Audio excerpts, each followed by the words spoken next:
ఓం విఘ్నేశ్వరాయ నమః. రామాయణము కిష్కింధకాండ అధ్యాయం 24. అప్పుడు సుగ్రీవుడు, రామా, నేనిలా అంటున్నానని ఏమీ అనుకోవద్దు. మా వాలి పౌరుష పరాక్రమాలు అంటే ఏమిటో విన్నావు కదా. ఇది విన్న తరువాత కూడా నువ్వు వాలిని చంపగలను అని అనుకుంటున్నావా? చంపగలిగే ధైర్యం ఉందా? వాలి ఎప్పుడూ ఎవరిచేత ఓడింపబడినవాడు కాదు. జీవితంలో ఓటమి అన్నది వాలికి తెలియదు. వాలి పేరు చెబితేనే పారిపోతారు. 15 సంవత్సరాలు రాత్రి పగలు గోలబుడు అనే గంధర్వుడితో యుద్ధం చేసి ఆయనను సంహరించాడు. నీకు ఇంకొక విషయం చూపిస్తాను.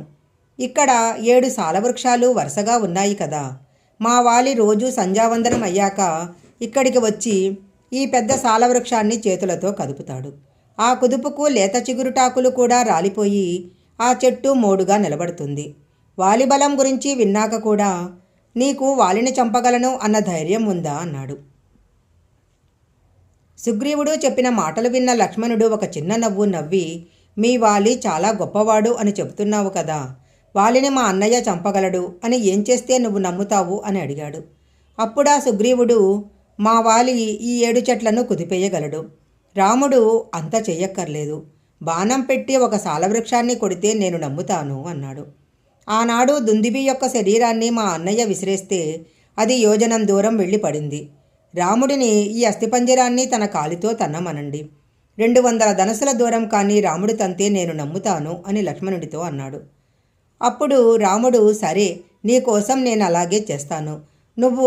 నీకు నమ్మకం కలిగించటం కోసము నువ్వు చెప్పినట్లే చేస్తాను అన్నాడు. సుగ్రీవుడు చెప్పినట్లుగా రాముడు ఆ దుందుబి కళేబరాన్ని తన బొటనవేలితో తంతే అది 10 యోజనాల దూరం వెళ్ళి పడింది.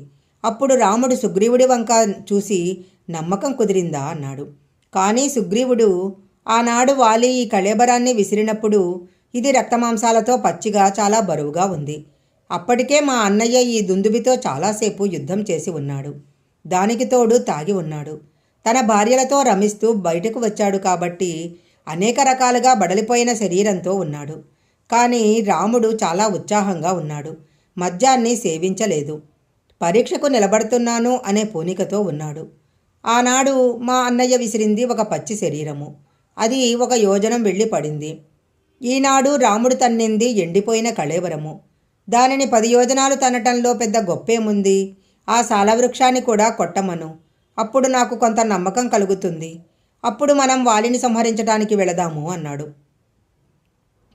అప్పుడు రాముడు ఒక బంగారు నాణాన్ని చేతితో పట్టుకొని వింటినారికి సంధించి గురిచూసి ఆ 7 సాలవృక్షాల వైపు విడిచిపెట్టాడు. కనురెప్ప మూసి తెరిచే లోపల ఆ బాణము 7 సాలవృక్షాలను పడగొట్టేసి ఎదురుగా ఉన్న పర్వత శిఖరాన్ని తొలిచేసి భూమిలో పాతాళలోకం వరకు వెళ్ళి మళ్లీ తిరిగొచ్చి రాముడి యొక్క అమ్ముల పొదిలో కూర్చుండిపోయింది. రాముడి శక్తి ఏమిటో చూసిన సుగ్రీవుడు వెంటనే రాముడి పాదాలకు తన శిరస్సు తగిలేటట్లు పడిపోయాడు. అప్పుడు ఆయన కిరీటము రాముడి పాదాల మీద పడిపోయింది. అప్పుడు సుగ్రీవుడు, నీ బాణానికి ఉన్న వేగము ఇంద్రుడి బాణానికి కూడా లేదు. నేనేమో అనుకున్నాను, ఇక వాలి ఏంటి? నువ్వు బాణప్రయోగం చేస్తే వజ్రాయుధం పట్టుకున్న ఇంద్రుడి శిరస్సు కూడా కింద పడిపోతుంది. నీ బాణానికి ఉన్న వేగము సామాన్యమైనది కాదు. వాలి దగ్గరకు వెళదాం పదా అన్నాడు. తప్పకుండా సుగ్రీవ, బయలుదేరదాము అని అందరూ బయలుదేరారు. ముందు సుగ్రీవుడు వేగంగా వెళ్తున్నాడు. ఆయన వెనకాల రామలక్ష్మణులు, సుగ్రీవుడి మంత్రులైన హనుమంతుడు, నీలుడు, నలుడు మొదలైన వారు వెళుతున్నారు.